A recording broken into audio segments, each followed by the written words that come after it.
कुछ प्रॉब्लम्स रह गई थी। क्या क्या प्रॉब्लम्स रह गई थी? कुछ बता पा रहे, कुछ नहीं बता पा रहे। हो सकता है कुछ समझने में हो, कुछ समझाने में हो। आज फिर से आप मन से अगर बैठे हैं तो समझने की कोशिश कीजिए। एक शेप ऑफ एस ऑर्बिटल की मैं बात कर रहा था।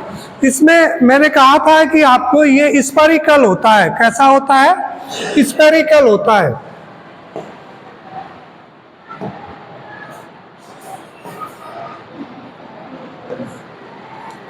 ये स्फेरिकल होता है। जैसे मान लीजिए ये यहाँ पे ले लिया तो इसका शेप कैसा हो जाएगा? स्फेरिकल। इसके चारों ओर ये इलेक्ट्रॉन में भी पास, मतलब जैसे मान लीजिए सपोज कर लीजिए ये न्यूक्लियस है और न्यूक्लियस के चारों ओर यहाँ पर क्या होगा? इलेक्ट्रॉन ऐसे ऐसे ऐसे ऐसे ऐसे ऐसे ऐसे करके घूम रहा होगा। घूम रहा होगा? नहीं घूम रहा होगा, ठीक है ना? तो यहाँ न्यूक्लियस के चारों ओर घूम रहा होगा। अच्छा, दूसरा क्या मैंने बताया था? ये 2s है। ये तो 1s हो गया। अब इसके बाद में एक दूसरी आ गई 2s। तो 2s में क्या हो गया? इसमें भी इलेक्ट्रॉन ऐसे से घूम रहा होगा, ठीक है ना? अब मैंने नोड्स की बात की थी। नोड की बात की थी तो नोड यहाँ पे दोनों के बीच में एक जगह ऐसी है कि जहां पर इलेक्ट्रॉन आपको नहीं मिलेगा। यहाँ पर इलेक्ट्रॉन पाने की प्रोबेबिलिटी बहुत कम हो गई। कैसी हो गई?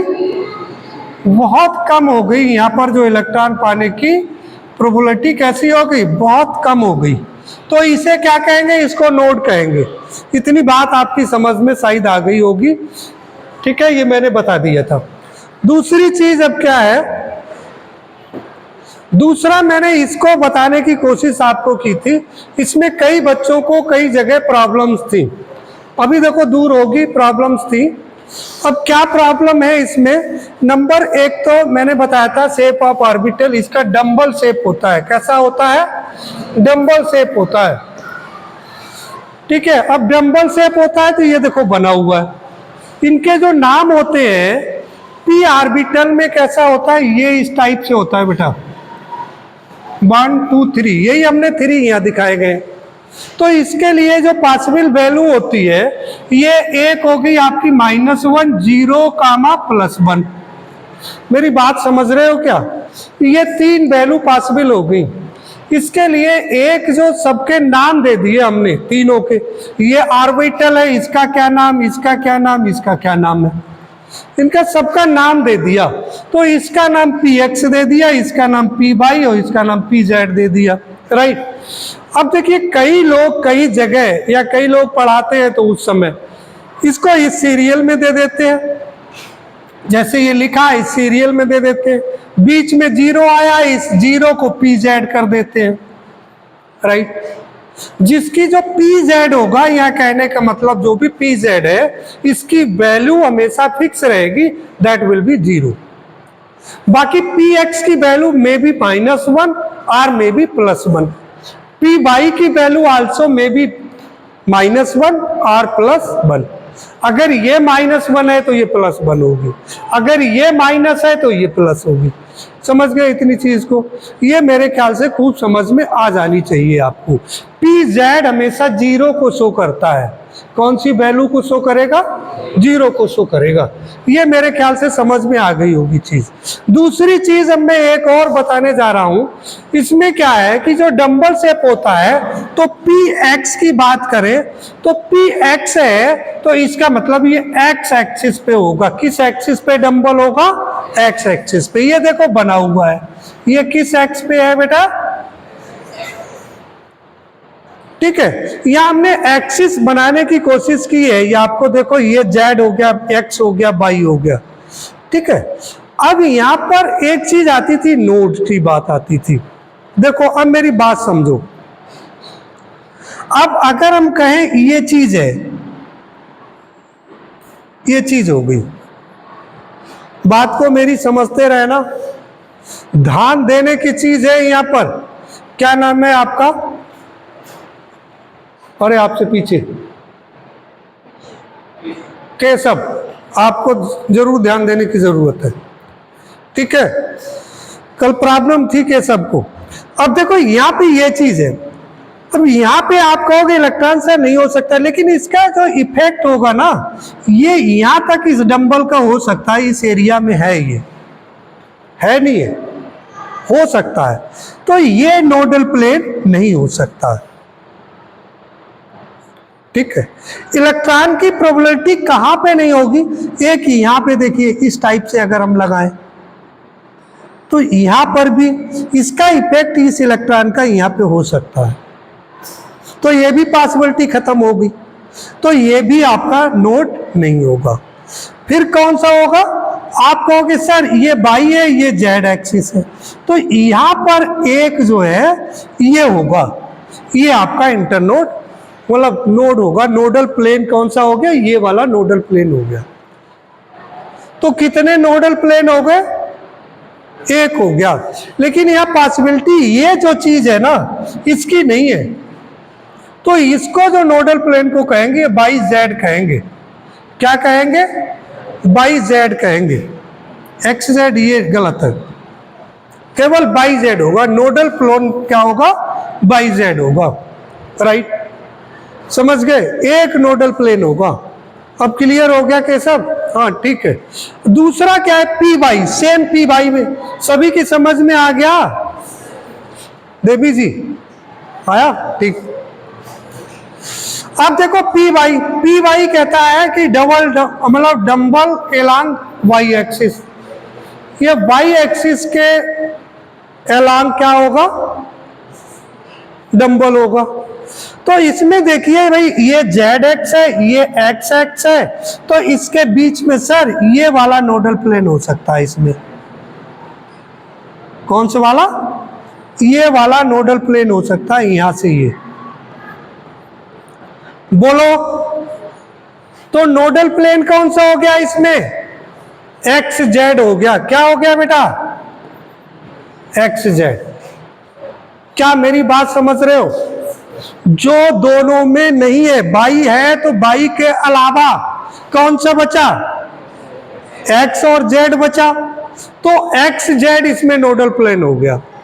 इसमें पी जेड में कौन सा हो जाएगा, इसमें कौन नहीं है, एक्स वाई नहीं है, तो ये भी डंबल हो जाएगा, यहां पर डंबल एलॉन्ग जेड एक्सिस। और क्या हो जाएगा, नोडल प्लेन कैसा हो जाएगा, बात बंद कर दीजिए, काम की बात हो तो मेरे से पूछ लीजिए, नहीं हो तो क्लास के बाहर चले जाइए। जिसको बोलना है, बोलने की ज्यादा खुजली है तो बाहर चले जाओ। जेड एक्सिस में क्या होगा, इसमें नोडल प्लान कौन सा हो जाएगा, एक्स वाई हो जाएगा। कह रही मेरी बात आप समझ गए हो नहीं, हाँ या ना, समझ गए। जिसको नोट करना है वो चीज नोट कर लो, अगर कोई प्रॉब्लम हो तो बताओ, आगे बढ़े, ठीक। दूसरा है शेप ऑफ डी ऑर्बिटल्स, ये डबल डंबल होती है ना। आपने शंकर जी का डंबल देखा होगा, अब तो आ ही रहा है आपका, कौन आ रहा है, सावन आ रहे हैं ना, तो शंकर जी का ही महीना आ रहा है भाई, तो क्या होगा, इनका डमरू देखा होगा कुछ ऐसे, इसी टाइप से तो होता है। तो डबल दो डमरू को आप ऐसे कर दो, डंबल हो गया, ठीक है, ये डंबल शेप हो गया। तो इस टाइप से होता है, ये बने हुए, तो इनके भी नाम होते हैं। इसमें कितने, जो डी वाला ऑर्बिटल डी सबसेल होता है, डी सबसेल में 5 ऑर्बिटल्स होते हैं। कितने होते हैं, 5। कौन कौन से नाम होते हैं, एक डी एक्स वाई हो गया, डी वाई जेड हो गया, डी जेड एक्स हो गया, D X square Y square और डी जेड स्क्वायर। यहां भी मैंने जो लिखा है, ये डी जेड स्क्वायर 0 लिखा है, डी जेड स्क्वायर वैल्यू 0 होगी। कई लोग इसको ऐसे भी लिख लेते हैं, कुछ लोग ऐसे भी लिख लेंगे। इसकी अगर वैल्यूएशन रखें तो कुछ इस टाइप से भी अपना बना लेंगे।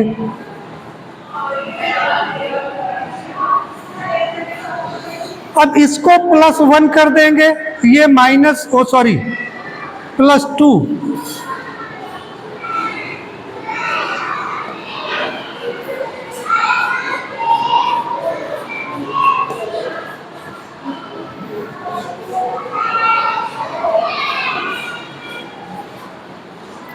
अरे कैसे इरेज हो रहा है ये,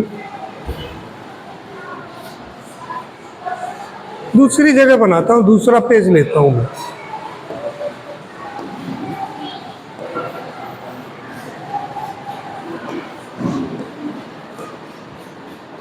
ठीक है ना। इसमें अगर वैल्यूएशन रखें तो कैसे हमने रखा था, -2, -1, 0, +1, +2, ऐसे ही तो रखा था। अब कुछ लोग क्या करते हैं, ये जो बीच वाला होता है ना, इसको क्या कह देते हैं, dz²। क्या नाम दे देते हैं, dz² नाम दे देते हैं। ठीक है ना, ये dz² हो गया।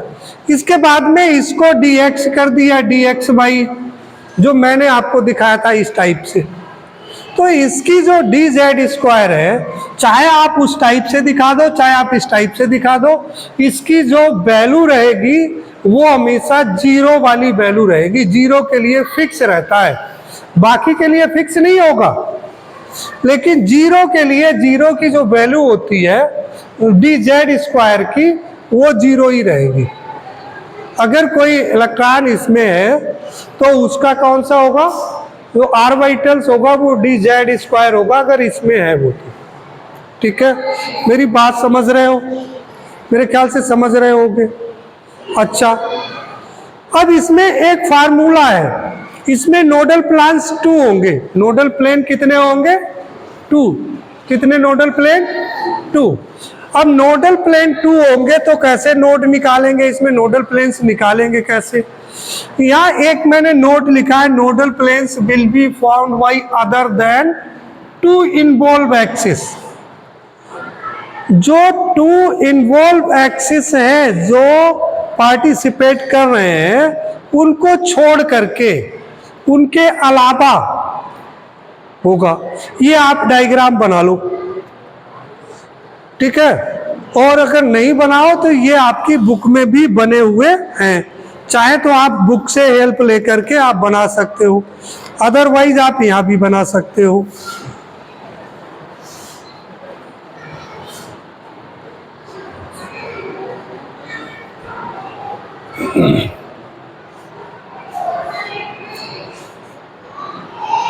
ठीक है, आगे बात करते हैं। अब एक नया थोड़ा सा टॉपिक है, ये सारी चीज क्लियर हो गई होगी। एक और चीज है यहाँ पर, नोट कर रहे हो, ये बना लेना, घर पे बना लेना, बुक में दिया है, बुक से बना लेना। और नहीं हो तो रिकॉर्डेड आपकी वीडियो जाएगी तो उससे आप बना लीजिएगा, राइट ना, देख लीजिएगा। तो अब इसमें एक चीज और है, क्या मैं बताना चाह रहा था, एक तो ये चीज हो गई, एक टॉपिक एक और नया है यहाँ पर, नई एक चीज और है, एनर्जी ऑफ एटॉमिक ऑर्बिटल्स कैसे निकालेंगे। जो एटॉमिक ऑर्बिटल्स की है, ऑर्बिटल्स की एनर्जी कैसे फाइंड आउट करेंगे। तो 2 केसेस हैं यहाँ पर, देयर आर 2 केसेस, 2 केसेस हैं। नंबर एक तो जिसमें वो केस है जिसमें केवल सिंगल स्पेसीज होती है। बेटा क्या प्रॉब्लम है, कुछ बात आ रही है, क्यों आ रही है, कोई प्रॉब्लम हो तो बोलो।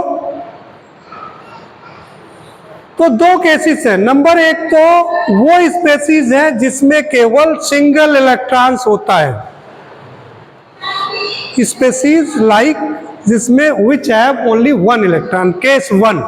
केस 1 क्या कह रहा है, 1 for hydrogen and hydrogen like species, मतलब सिंगल इलेक्ट्रॉन, जिसमें सिंगल इलेक्ट्रॉन हो तो उनके लिए केस है। क्या केस है भाई, यहां पर एक दिया है, energy of atomic orbitals depend on the value of N. N की वैल्यू जितनी ज्यादा उतनी ही उसकी एनर्जी ज्यादा। सपोज कर लीजिए यहां पर 1s है, 1s है, ये सबसे कम होगी, ये 2s है, फिर 2p होगा, तो n की वैल्यू तो दोनों में बराबर होगी। फिर 3s, 3p, 3d होगा, इसमें भी तीनों में एनर्जी बराबर होगी। यहाँ पर 4s 4p 4d 4f होगा। ये दोनों में जो n की वैल्यू है, यहाँ लिखा क्या है, energy of atomic orbitals depend on the value of n। समझना जरूरी है, समझ लीजिएगा, लिख तो बाद में भी सकते हो, समझ लीजिएगा।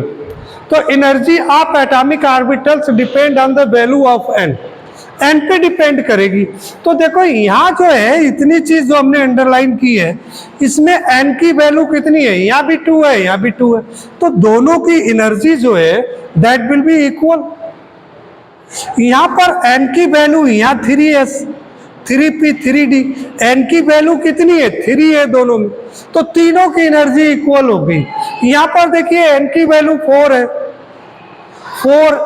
4s 4p 4d 4f, इन सभी में जो n की वैल्यू है वो कितनी है, 4 है, तो इसलिए इनकी सारी की एनर्जी कैसे होंगे, बराबर होगा।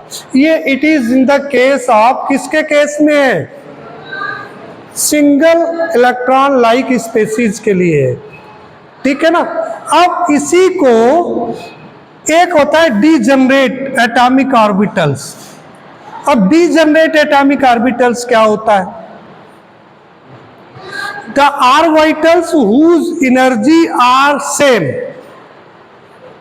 The orbitals whose energy are same are called degenerated orbitals, ठीक है।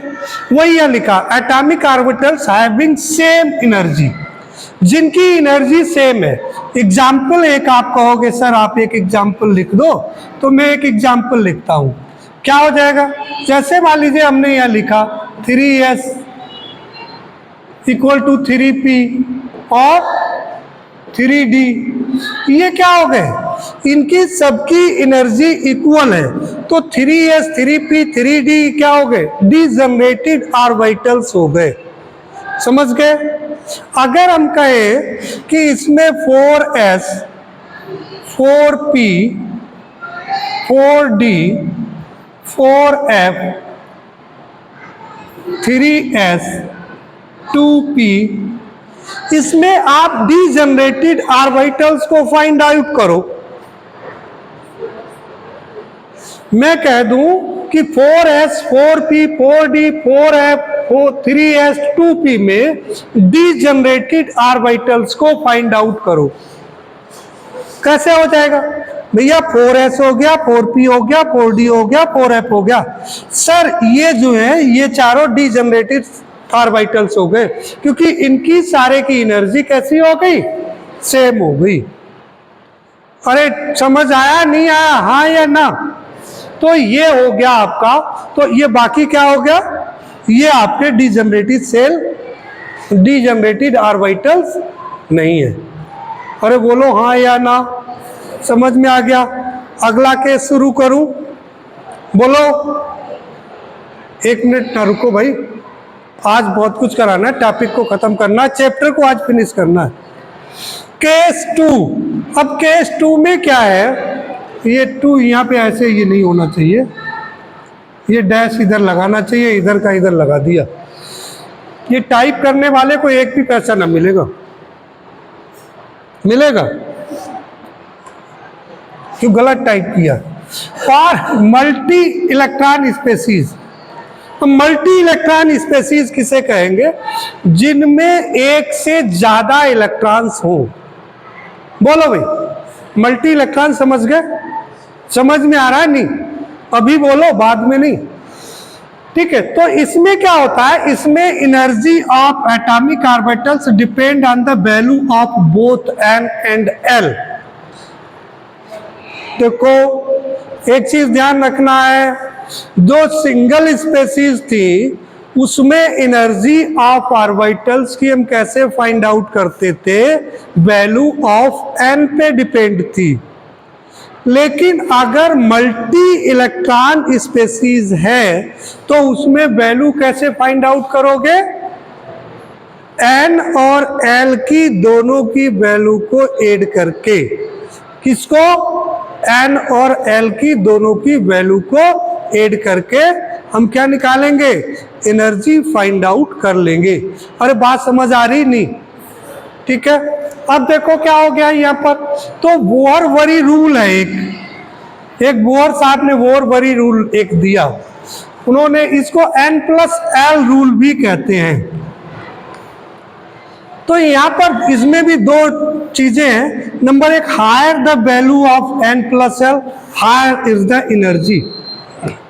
N+L की वैल्यू अगर हायर है, अब इसमें देखो भैया 2s में देखो, इसमें n की वैल्यू कितनी है 2 और l की वैल्यू कितनी है 0। s के लिए मैंने कितनी वैल्यू बताई थी 0 होती है, 0 हो गया।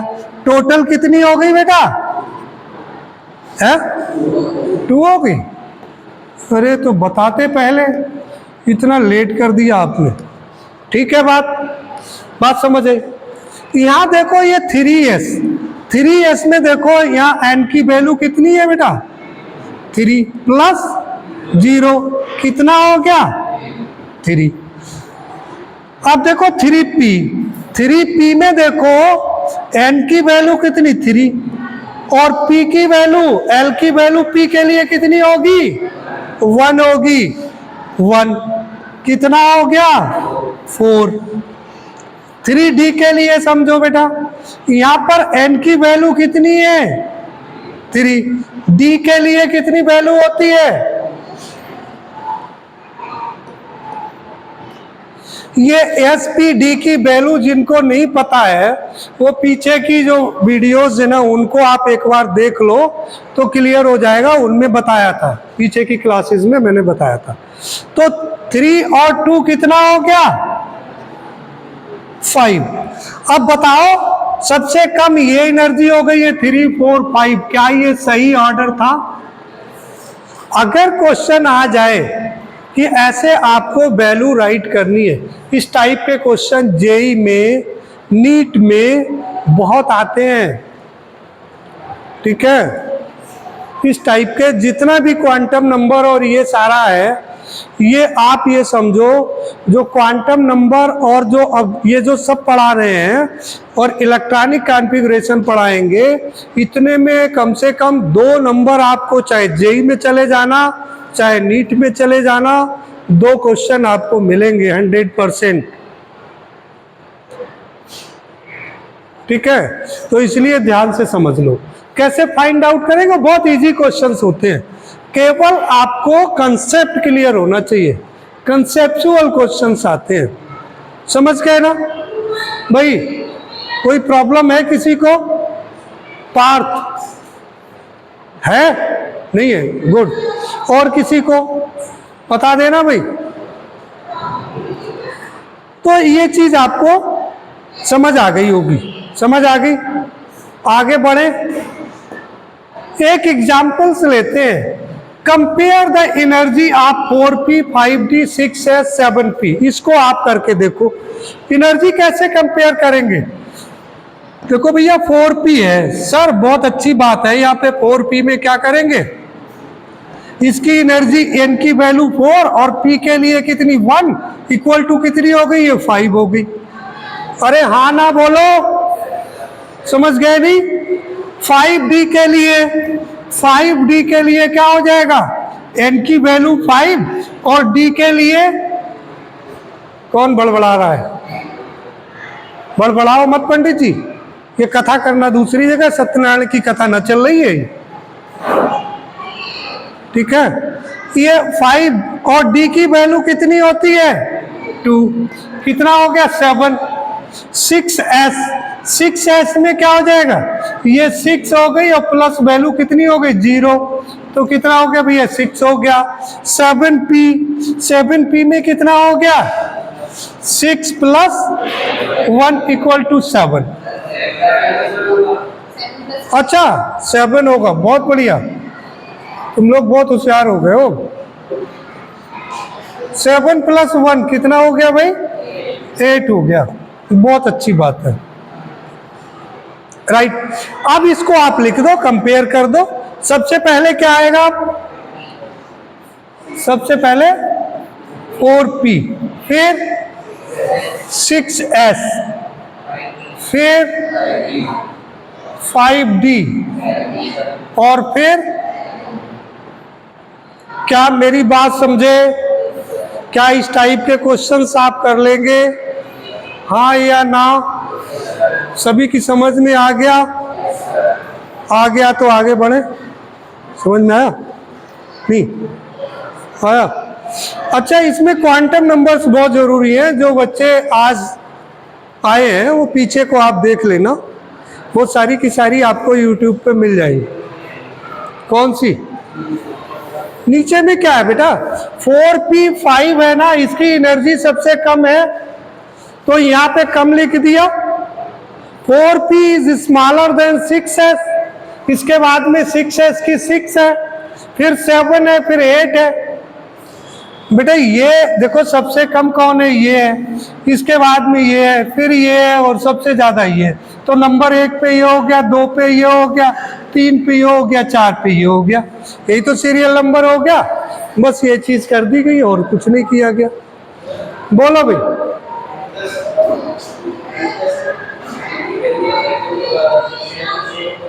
अभी देखो ये आपने अभी पढ़ा होगा, यहाँ पर एक मैंने केस अभी आपको कहाँ पे सिखाया, कहाँ पे था ये वाला, ये यहाँ पर लिखा है higher the value of n+l higher is the energy. यहाँ पे नंबर 1 लिखा है। अब जो आप पूछ रहे हो ना वो अभी आपके सामने आएगा, ठीक है?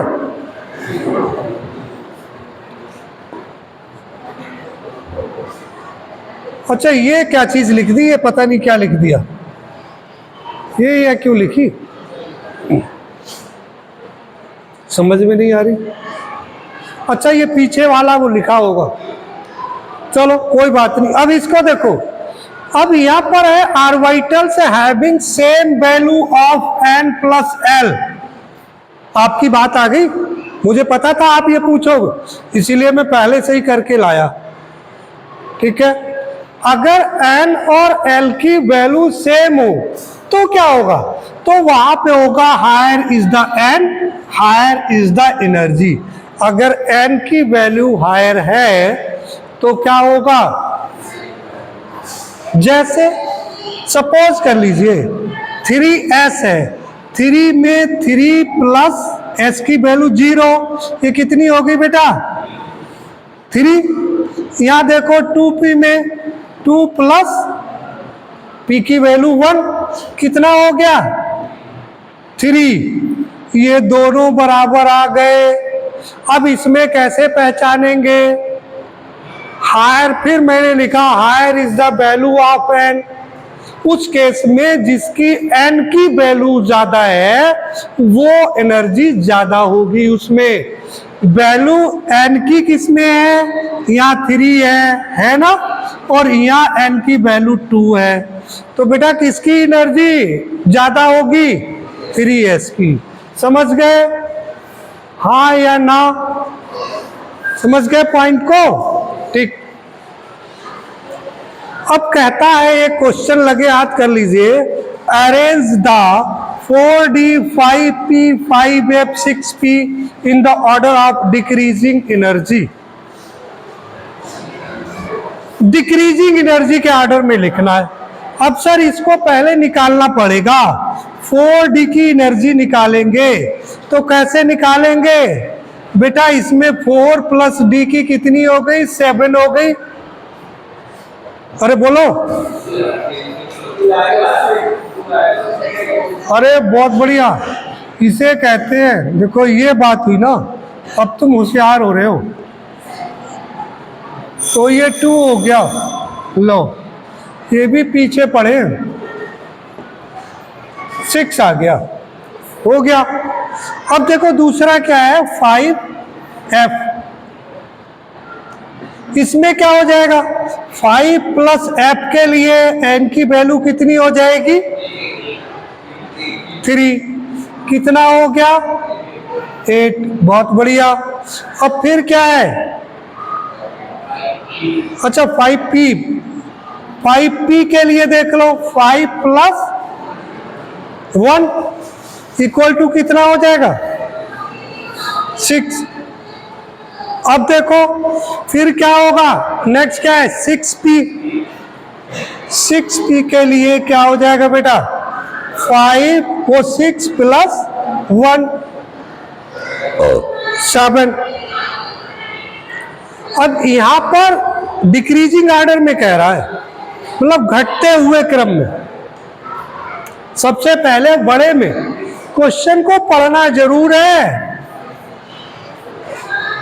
अभी जो ये डिक्रीजिंग में है, पहले इससे पहले जो एग्जांपल दिए वो हमने इंक्रीजिंग ऑर्डर में दिए, ये डिक्रीजिंग ऑर्डर में बता रहा हूं। तो सबसे ज्यादा हाईएस्ट किसकी है एनर्जी 5f, राइट। फिर कौन है 7 वाला है, तो कितना हो जाएगा 6p। इसके बाद में फिर कौन है, अब देखो भाई यहां पर इसकी भी एनर्जी 6 है और इसकी भी 6 है, n प्लस एल की वैल्यू दोनों की सेम है। अब इसमें देखेंगे कि n की वैल्यू किसमें ज्यादा है, n की वैल्यू बेटा इसमें 5 है, तो कौन आ जाएगा 5p पहले आ जाएगा। क्या आ जाएगा, फिर इसके बाद में कौन बचा 4d। क्या मेरी बात समझ पा रहे हो, हाँ या ना? सारे को समझ में आई, आ गई, क्लियर हो गई बात, बोलो हो गई ना? अब आपको नेक्स्ट पीरियड में मैं बात करूंगा इलेक्ट्रॉनिक कॉन्फ़िगरेशन, और इलेक्ट्रॉनिक कॉन्फ़िगरेशन में हम आपको